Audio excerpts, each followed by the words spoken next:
Bem, vamos para a mensagem então, irmãos.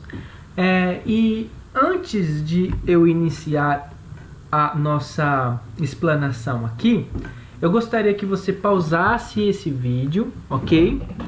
E lesse Êxodo capítulo de número 2. Êxodo capítulo de número 2, do verso 1 ao verso de número 15, ok? Pause então esse vídeo e você lerá então Êxodo capítulo 2, do verso 1 a 15, onde irá nos mostrar, Moisés irá relatar a maneira como Deus o protegeu desde o nascimento. Bem, constantemente nosso coração está planejando, não é mesmo? E geralmente nós temos o costume de planejar, por exemplo, viagens. Podemos planejar a compra de uma casa, podemos planejar a reforma de uma casa, podemos planejar um casamento, podemos planejar também uma festa, podemos planejar uma vida financeira para atingirmos uma estabilidade financeira. Enfim, inúmeros exemplos, não é mesmo? E todos esses planos que eu destaquei glorificam a palavra de Deus, porque concretizá-los significa cumprir com o mandato social e cultural de Deus. Então, todas essas metas, todos esses planos que eu falei, glorificam a palavra de Deus e são excelentes planos que têm um ideal louvável. Como todo plano, existe um momento certo para nós concretizá-los, né? Nós estabelecemos prazos para quando começar a executar esses planos. Só que existe um pequeno problema, certo? Existe um pequeno problema aí. Porque nem sempre o momento em que nós queremos iniciar os nossos planos, o momento que nós queremos concretizá-los, significa que é o tempo de Deus. Muitas vezes o tempo que nós queremos iniciar um projeto de vida não é o tempo de Deus, e é nisso que eu quero me concentrar um pouco antes. Mas volte aqui um pouquinho na minha problematização. No começo do ano, o nosso coração estava cheio de planos, não é mesmo? Nosso coração, a nossa cabeça estava planejando muitas coisas. Por exemplo, provavelmente você tinha planos com a família, você tinha planos com a igreja, você tinha planos com o trabalho, você tinha metas a serem cumpridas. Mas de fato, todo esse planejamento, né, que nós fizemos foram frustrados. Quem não passou agora por uma frustração, onde você se programou ali o ano todo, mas agora por causa dessa pandemia toda, teremos que adiar ou, aliás, prolongar os nossos planos, as metas que nós fizemos para nós mesmos, né? Então vem esse sentimento de frustração, vem esse sentimento de tristeza, de decepção, né? Isso tudo devido a essa questão toda que nós estamos vivendo. Mas eu quero que os irmãos pensem em uma coisa que provavelmente irá consolar o nosso coração diante esta frustração, diante essa decepção que tivemos, né? E eu quero que você pense o seguinte: a coisa certa a fazer, muitas vezes, quando feita no momento errado, se torna a coisa errada. Novamente, a coisa certa a fazer no momento errado, quando é concretizado no momento errado, se torna a coisa errada. E nós iremos trabalhar isso aqui no texto que nós lemos dessa maravilhosa narrativa onde Deus protege aquele menino hebreu, né, que se tornaria Moisés. E hoje veremos as consequências de um plano com um ideal plausível, com um bom ideal, porém, quando concretizado no momento errado, traz consequências terríveis, né? E nós vamos ver isso na vida de Moisés. Bem, a primeira lição que nós temos aqui no nosso texto se encontra na seguinte ideia: Deus intervém na história para concretizar os planos que Ele tem para nós. E nós vamos ver isso no decorrer da história aqui que nós lemos. Como Deus intervém na história de Moisés desde o seu nascimento. E para entendermos isso de uma maneira muito mais clara, é necessário entendermos o que se passa no capítulo anterior. No capítulo anterior, nós vamos encontrar uma ordem de Faraó. E Faraó, ele dá essa ordem com o objetivo de controlar a população hebreia, certo? E no verso de número 22 do capítulo 1, Faraó diz o seguinte: Por isso o Faraó ordenou a todo o seu povo: lancem ao Nilo todo menino recém-nascido, mas deixem viver as meninas. Olha só, então Faraó manda o povo todo cometer assassinatos, né? E Joquebede, mãe de Moisés, em uma tentativa desesperada de salvar o teu filho, o que ela faz? Ela pega o seu menino, coloca no cesto e coloca no rio Nilo, certo? E ali eu não vejo como não vejo tanto uma atitude assim de fé. Não posso desconsiderar que não é uma atitude de fé, mas é mais uma atitude desesperada do que tanto uma atitude assim de confiar em Deus, né? Ela ficou tão desesperada com aquilo que ela colocou o seu filho no cesto ali no rio Nilo, e vamos ver o que acontece. Não deixa de ser um passo, uma atitude de fé, mas eu acredito que é mais uma atitude de desespero. Enfim, a partir daqui, eu quero que os irmãos percebam que a Bíblia não é um livro de coincidências. Não é um livro onde as coisas acontecem por acaso, mas sim um livro que narra a intervenção de Deus na nossa história e o controle dele absoluto sobre a nossa história. E nós vamos ver o controle de Deus, a proteção de Deus, a soberania de Deus desde o nascimento de Moisés aqui. Porque eu quero que os irmãos considerem duas coisas importantes com relação ao rio Nilo, certo? Primeiro, o rio Nilo é um rio que tem uma grande abundância de vida. Então tem muitos animais ali. E eu quero destacar dois animais que são responsáveis por muitas mortes ali na África. Primeiro, com o crocodilo. E esse crocodilo não é que nem como se fosse aí o jacaré, né, que nós temos aqui. Esse animal é um animal assim que dá medo mesmo. E ele pode chegar a 6 metros de largura e pode pesar cerca de 1 tonelada. Imagine, é um dinossauro, é um monstro, né? E o rio Nilo tá cheio desse animal, tá cheio desse tipo de fera, né? O que eu estou querendo dizer aquele cesto não poderia servir de alimento para um crocodilo? Poderia. Outro animal perigoso, o hipopótamo. O hipopótamo é o animal que mais mata na África, sabia? É o animal que mais mata seres humanos na África. Então ele poderia também ser vítima de um hipopótamo. Mas veja, isso não aconteceu. Deus fez com que as suas criaturas não se aproximassem daquele cesto. Deus fez esse milagre. Deus interviu ali na história de Moisés. Outro fator muito importante do rio Nilo. O rio Nilo é um rio enorme, certo? Então é um rio que pega diversos países ali da África. É como se fosse o rio Amazonas. O rio Amazonas é um rio assim gigantesco também, pega diversos países, não pega apenas o Brasil. Então imagine ali uma mãe desesperada colocando seu filho no rio Amazonas. O que eu estou querendo dizer qual é a probabilidade daquele menino ser ser achado por alguém, ser encontrado por alguém. É quase zero, quase zero. Mas ele é encontrado. Veja a mão de Deus sobre a vida dele.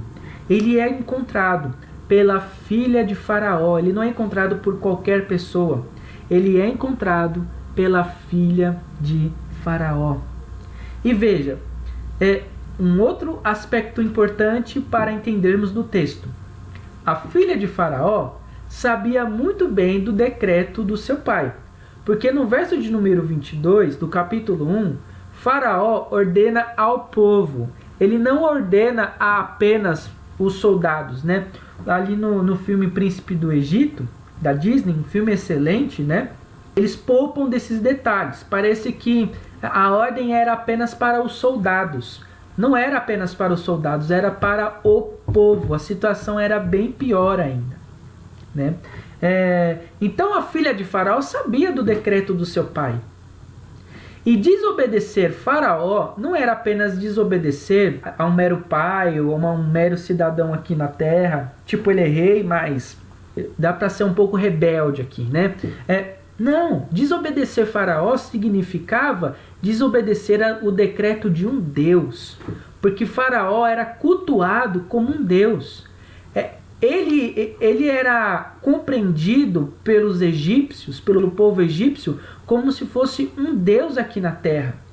Então, desobedecer Faraó era a mesma coisa que desobedecer a um Deus. Mas veja, Deus ali fez uma intervenção no coração da filha de Faraó. E colocou e fez com que ela tivesse o quê? Piedade. Piedade. Na tradução NVI, está escrito ela teve pena. Mas eu acredito que a melhor tradução ela teve misericórdia. Ela teve piedade. Ou seja, o que o texto está querendo dizer ela poderia ter matado aquele bebê. E estava fácil. Estava muito fácil matar aquele bebê. Porque ela poderia apenas baixar aquele cesto, né? E o bebê morrer, porque ela estaria cumprindo ali uma ordem de Faraó, que é de jogar os bebês no rio Nilo, afogá-los, né? Tava muito fácil cumprir ali a ordem de Faraó, mas ela não faz isso. Deus, de uma forma tão grandiosa, entrou no coração daquela mulher, o seu espírito, para que ela tivesse piedade, para que ela tivesse misericórdia. E outro aspecto também importante para nós é o seguinte: diversas vezes Moisés, ao narrar a sua história aqui, porque quem escreveu Êxodo foi Moisés, diversas vezes ele menciona o nome, a expressão menino, menino, menino. Por que ele enfatiza tanto a expressão menino aqui? Porque ele quer mostrar que a promessa de morte era para os meninos e não para as meninas, né?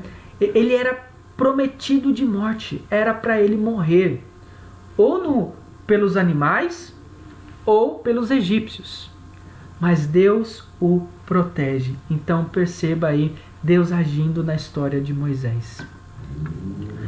Bom, nós vamos ver também agora uma outra poderosa intervenção de Deus sobre a vida de Moisés e como ele o preserva, né? Veja, a filha de Faraó não apenas tem a misericórdia, né? Além dela preservar a vida daquele menino hebreu, ela deixa que aquele menino fosse amamentado por uma mulher hebreia. E essa mulher nada mais é do que a sua mãe, Joquebede. Além dela deixar, ela até dá um salário para a irmã daquele menino hebreu. E note que eu quero que você preste atenção em uma coisa que poderia ter acontecido, mas não aconteceu, para destacarmos a intervenção de Deus na vida daquele menino hebreu. Aquela filha de Faraó poderia ter dito o seguinte: olha, esse menino aqui é egípcio agora. Ele vai ser amamentado por uma egípcia. Ela poderia ter dito isso. mas ela não falou isso. Veja a ação de Deus novamente aqui. E esse fator foi um fator muito importante para nós. Foi um ponto crucial na vida de Moisés, para que futuramente isso pudesse gerar frutos, né? E nós vamos ver aqui como isso se desenrola conforme o texto, porque eu quero que você mire a sua atenção para a mulher que se chama Joquebede, que é a mãe de Moisés. Se coloque no lugar de Joquebede. Veja, Joquebede colocou o seu filho em um cesto, esperando provavelmente, esperando nada. Talvez ela nunca tenha a esperança de encontrar o seu filho novamente. Ela colocou o seu filho no cesto e pensou: essa é a minha última visão dele. E provavelmente ela vendo aquele cesto se afastar, né, e chorando, né, tendo uma grande angústia, uma grande frustração. Se coloque no lugar dela. Agora, imagine ela recebendo novamente em seus braços aquele menino hebreu. Ela deve ter ficado impressionada. Ela deve ter ficado assim, pasmada com aquilo. Agora ela viu o poder de Deus agindo na vida do seu povo, na sua vida. Ela viu o poder de Deus agindo na vida do seu filho.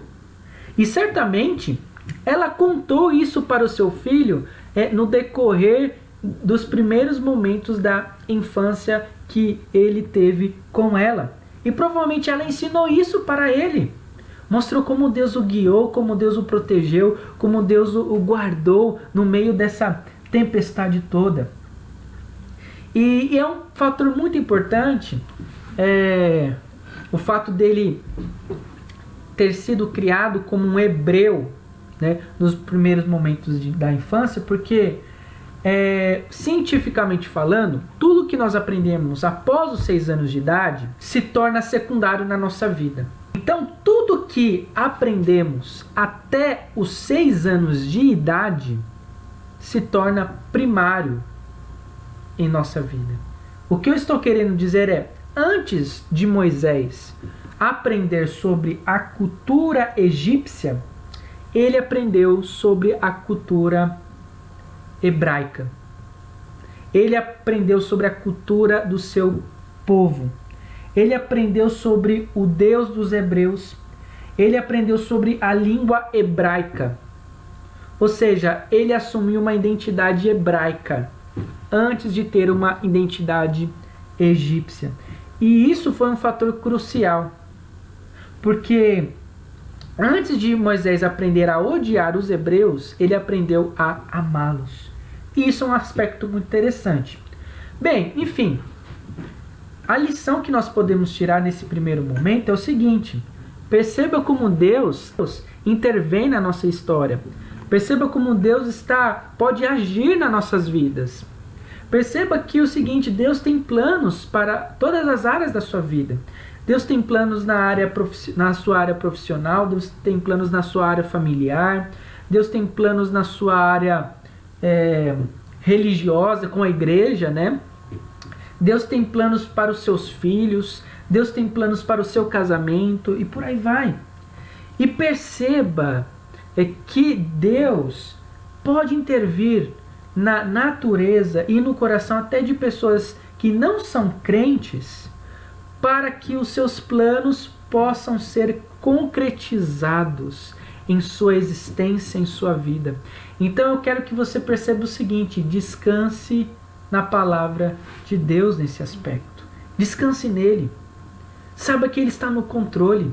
Saiba que ele pode mexer nas nossas estruturas, mexer no nosso ambiente, mexer na nossa cultura, mexer em todo o nosso contexto, para que assim possamos vivenciar e experimentar os planos que ele tem para nós. Saiba que ele pode fazer o impossível, como ele fez ali na vida de Moisés. Mas isso tudo dependendo da vontade dele, ok? E eu quero que você perceba logo o seguinte: a principal ideia da saída do povo hebreu do Império Egípcio, né, representa um fator espiritual para nós. E a Bíblia interpreta e aplica esta saída como uma lição espiritual para nós. E qual que é a lição espiritual? A saída do Egito representa a saída do pecado para nós. No Egito, o povo era escravo. Nós, antes de Cristo Jesus, éramos escravos também. Éramos escravos. Escravos do pecado. Então, quando o povo foi resgatado e Deus utilizou Moisés para resgatar o seu povo, da mesma maneira, o Pai utilizou o seu Filho para nos resgatar ali do império das trevas, do império de Satanás, do império do pecado. Deus utilizou Jesus Cristo da mesma maneira. Então, o que eu estou querendo dizer veja como Deus arquitetou toda a história para que o povo pudesse ser resgatado. Da mesma maneira é com relação à nossa vida. Veja como Deus arquitetou a nossa vida, como Deus interveio na nossa existência, na nossa história, para que pudéssemos ter um encontro com Jesus Cristo. Então eu quero que você perceba o seguinte: pense aí nas pessoas que Deus colocou na sua vida para que você pudesse ter encontro com Jesus Cristo. Pense aí como Deus o dirigiu e guiou seus passos e lhe deu sabedoria para que você pudesse morar em determinado lugar e assim frequentasse a igreja que você frequenta. Pense nisso. A maneira como Deus veio sobre a sua história, sobre a sua vida, para que assim você pudesse ter um encontro com Cristo. Bem, segundo ponto aqui, irmãos, eu quero que você anote. Saiba aproveitar as coisas positivas que você aprende no mundo para utilizar nos planos de Deus. Olha só como isso acontece, como o texto nos ensina isso. Voltemos aqui para a narrativa. O texto nos mostra, em Êxodo capítulo 2, que o menino cresceu, certo? Que Moisés cresceu. E ali ele tinha cerca de 40 anos de idade. Como eu sei disso? Porque lá em Atos diz. E a partir daqui, para compreendermos de uma maneira muito mais profunda o texto, a narrativa, é necessário encontrarmos algumas partes que servem como complemento na história em Atos e em Hebreus, ok? E ali em Atos capítulo 7, verso 20, Estevão fala o seguinte, que pelo fato de Moisés ter sido criado na sabedoria egípcia, ele se tornou poderoso em palavras e obras, certo? O que seria sabedoria egípcia ali? Sabedoria egípcia não é no sentido de como se fosse provérbios, ok? Sabedoria é conhecimento, conhecimento científico. O Império Egípcio, naquela época, era um dos impérios que tinha a tecnologia mais avançada e o conhecimento mais avançado em sua época, né? Então eles tinham conhecimento da matemática, não é à toa que eles faziam as pirâmides de uma forma geométrica ali, muito interessante, certo? Eles tinham conhecimento da física, eles tinham conhecimento da natureza, eles tinham conhecimento em diversas áreas ali da ciência, certo? E eu quero que você note o seguinte, que tudo isso o ajudou para que ele pudesse liderar o povo futuramente. O conhecimento que ele adquiriu no Império, na Universidade Egípcia, ali, o ajudou na sua futura tarefa, que era liderar o povo, certo? Por isso que ele torna poderoso em palavras e obras. Mas note uma coisa, que tem a ver com esse ponto que eu citei. Qual era o ambiente de Moisés? O ambiente de Moisés era um ambiente idólatra. Moisés adquiriu todo o conhecimento ali misturado com a idolatria egípcia. Naquele tempo não havia separação entre religião e conhecimento, era tudo junto. Então ele teve e adquiriu um conhecimento misturado com a idolatria. Mas perceba que Moisés aproveitou o que é bom, o que dá para ser utilizado, e retirou a idolatria egípcia, retirou o que não presta e aproveitou o que é bom. Se assim não fosse, provavelmente ele seria deficiente em algumas áreas da sua vida, o que iria prejudicar na sua liderança.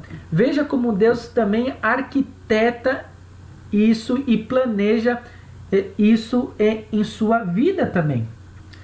O que eu estou querendo dizer é, qual é a lição? Nós frequentamos diversas instituições hoje, né? E todas essas instituições que nós frequentamos são manchadas pelo pecado. Tem influências do pecado. Tem ídolos ali governando o coração dos homens que governam essas instituições. Principalmente, por exemplo, as universidades e escolas, certo? Universidades e escolas, eles trabalham a ciência através de uma perspectiva de que Deus não existe, de que Deus não tem nada a ver com a nossa história, não tem nada a ver com a nossa vida. Então, todo o conhecimento científico vai ser pautado nisso. Então, por exemplo, quando você tiver aula de biologia, um professor não vai falar como Deus criou o mundo. Ele vai falar como a evolução aconteceu.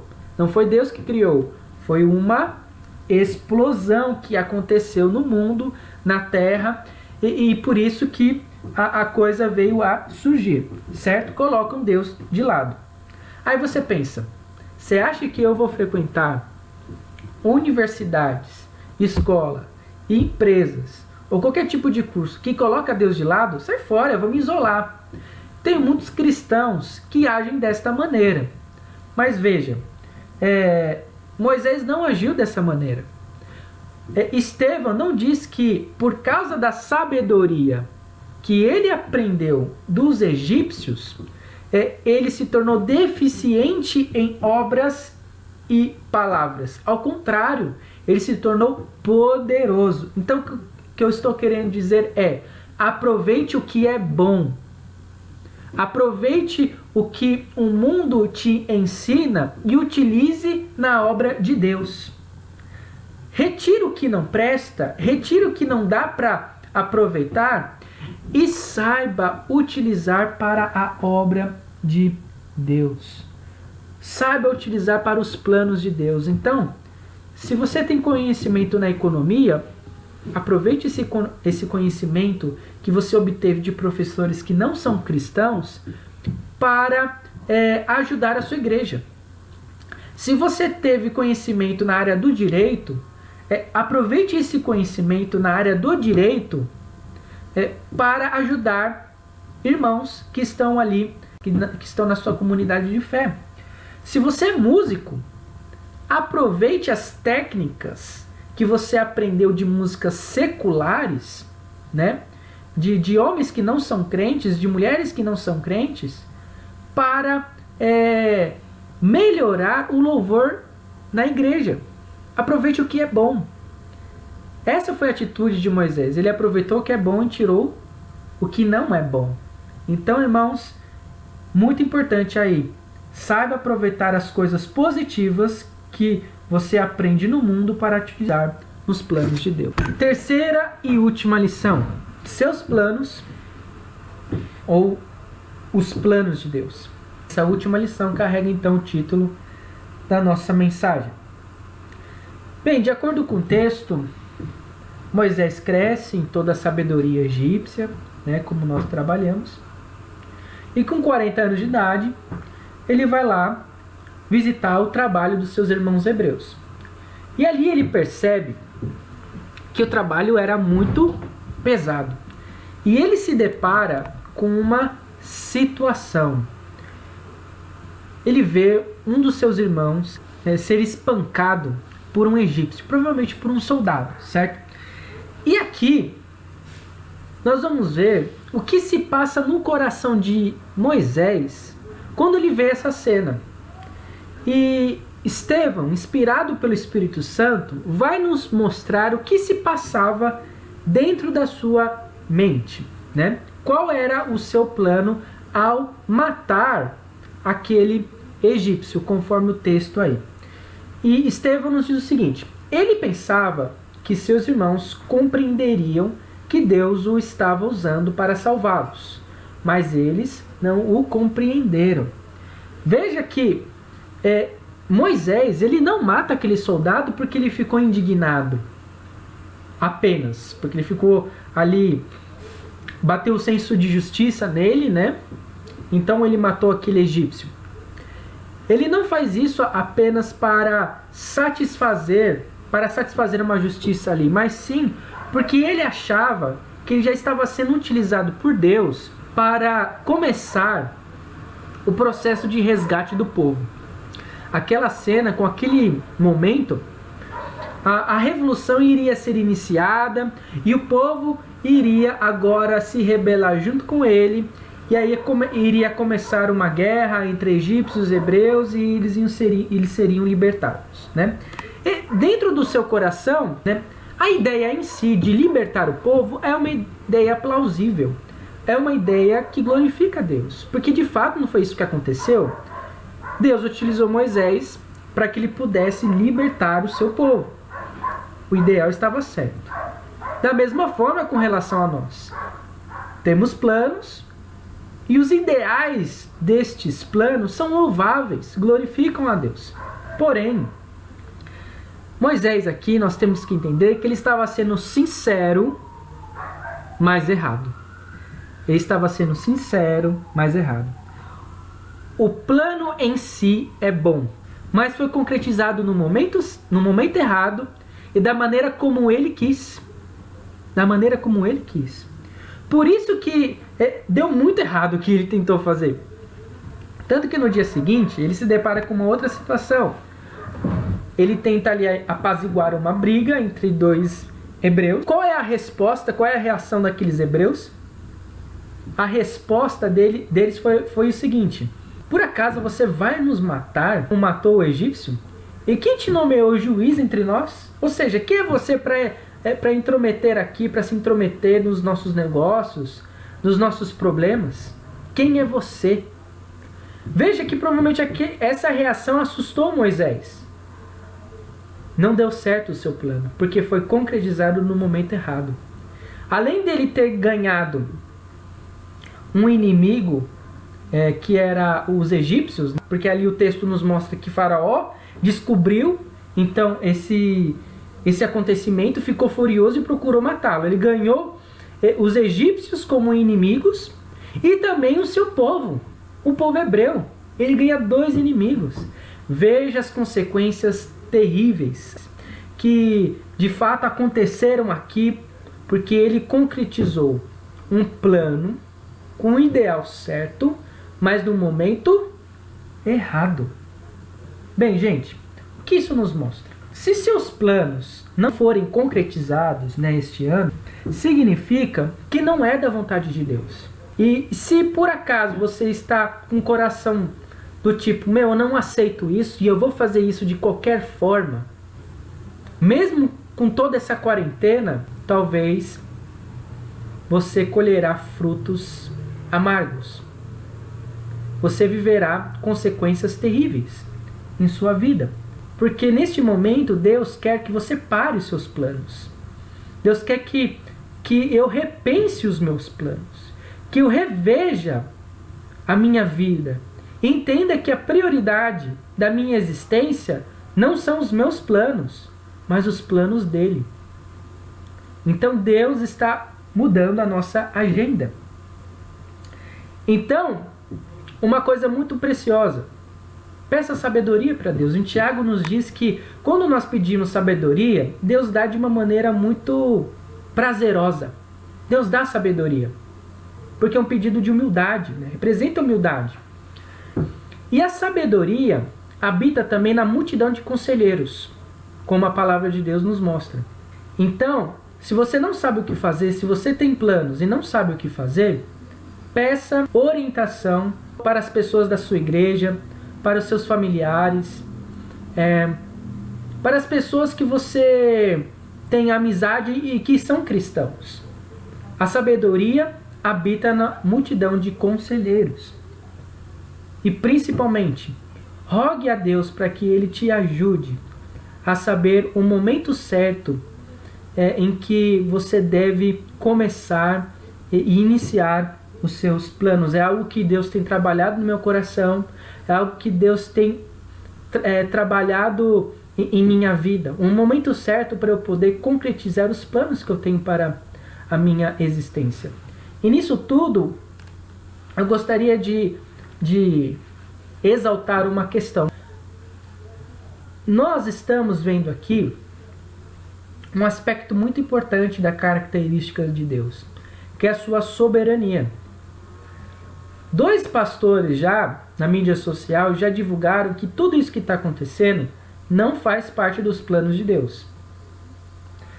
Veja, Deus não é o criador do mal, mas tudo que acontece está debaixo da permissão dele. E nós vemos aqui, nessa história, o quanto que ele controla as nossas vidas. O quanto que ele controla cada detalhe das nossas vidas. E tudo tem um propósito. Tudo tem um propósito. Então saiba, irmão, que Deus está no controle absoluto da nossa existência. Que faz parte do plano dele que essa pandemia acontecesse. Porque eu não sei te responder porque mais pra frente nós saberemos. Então, irmãos, saiba disso. Deus está praticando a sua soberania sobre as nossas vidas. Amém? Vamos orar? Baixe sua cabeça. Senhor, muito obrigado por esta mensagem. Que possamos agora confiar no Teu amor, confiar nos planos que o Senhor tem para conosco, Senhor. Senhor, que possamos entender que os planos que o Senhor tem para a nossa vida são os melhores. Senhor, em nome de Jesus, muito obrigado também porque o Senhor intervém na nossa história, na natureza, no coração de homens, até daqueles que não são crentes, para concretizar os Teus planos. Muito obrigado também porque o Senhor nos ajuda a filtrar as coisas positivas do mundo, Senhor, para usar na Tua obra. E que possamos, Senhor, executar os Teus planos e não os nossos planos. Em nome de Jesus. Amém.